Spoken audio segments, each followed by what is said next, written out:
Whenever I travel, I think, how far can I go? What boundaries can I break? How does the other side of the earth feel? We chase the idea that the further we go, the more meaningful it becomes. But what if the place we're searching for was right next door? New Zealand, to 99% of the world, is the furthest country you can travel. But to an Australian, it is pretty much the closest option. So here is my super out of the ordinary travel next door experience. But first, here's some history. We actually found somewhere to sleep. We're currently on the side of a highway. Me and my friend Knight visited New Zealand with only $1,000 in our pockets. We slept on the side of the highway and hitchhiked. But this time was different.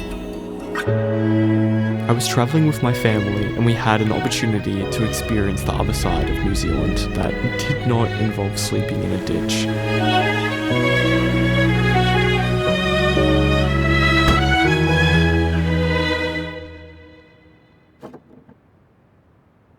And wow, that peace.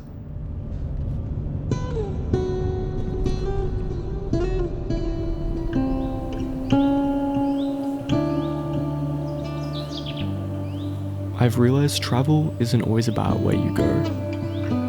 It's about what happens when you're there.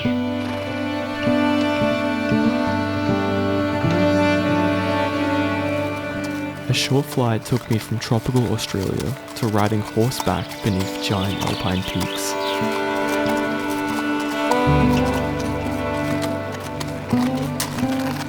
Moments like that make me appreciate just how unique our part of the world really is.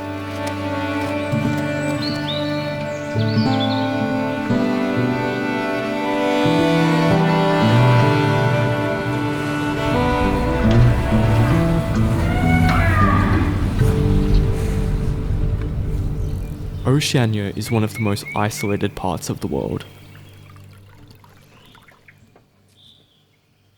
Most international trips mean long, expensive flights, so finding something this beautiful just a few hours away in Queenstown feels priceless.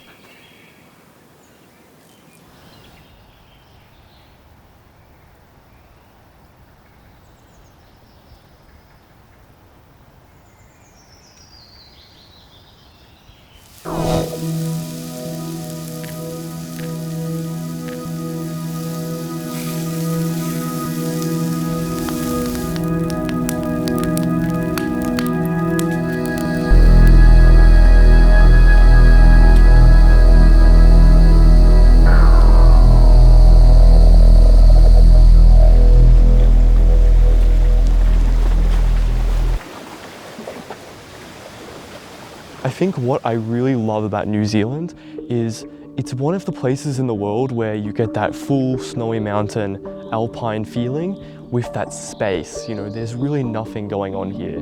It's really peaceful and there isn't heaps of people everywhere, you know, there isn't houses everywhere. That's really one of the things that I enjoy about being in Oceania in general, is that it just has so much space and so much peace. I think that's one of the biggest differences between Europe and coming down here. In my experience traveling through the European Alps, it's heaps of cafes, heaps of shops, heaps of things going on everywhere, and I think that is like amazing in its own way. But when you come to places like the Alps down here, it just is so spacious and there isn't lots going on here, you know? It's just really raw nature. I'm not saying you can't find that in the European Alps, but I think that's one of the reasons that pulls me towards this place in particular.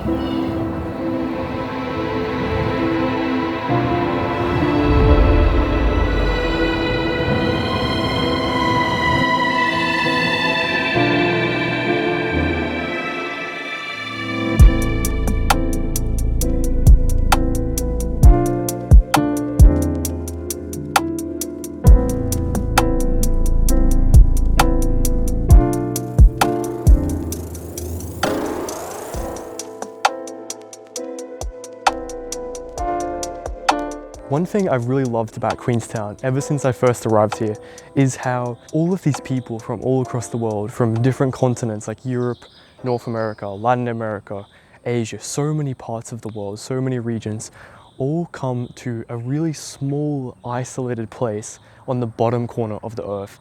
And like, I recognize for me as an Australian, it's so much easier for me to get here. I think what makes this place so beautiful is how, for a lot of people, this is a once-in-a-lifetime trip. This is a special experience, and people really just go out there in the car and they just enjoy the nature. They enjoy the different experience of this place, the isolation.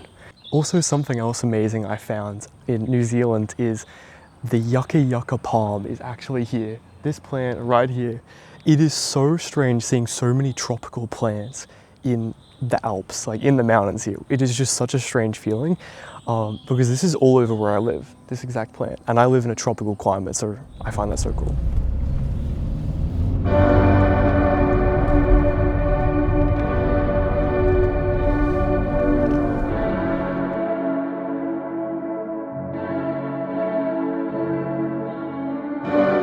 Look, the truth is, that country next door, that nearby state, that national park, to someone else, it's pretty exotic. It's their dream destination, and maybe the greatest adventure isn't always across the world. Sometimes, it's just next door.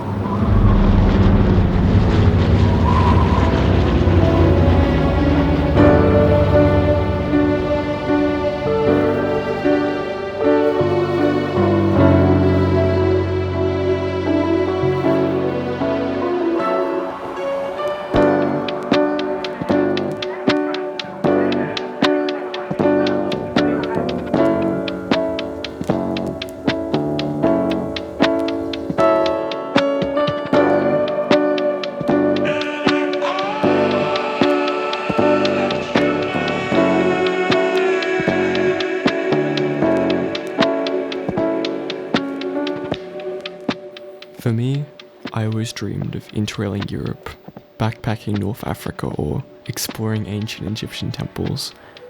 It was only after doing all of that I actually visited a country in the same region I live, Oceania, and it changed my world.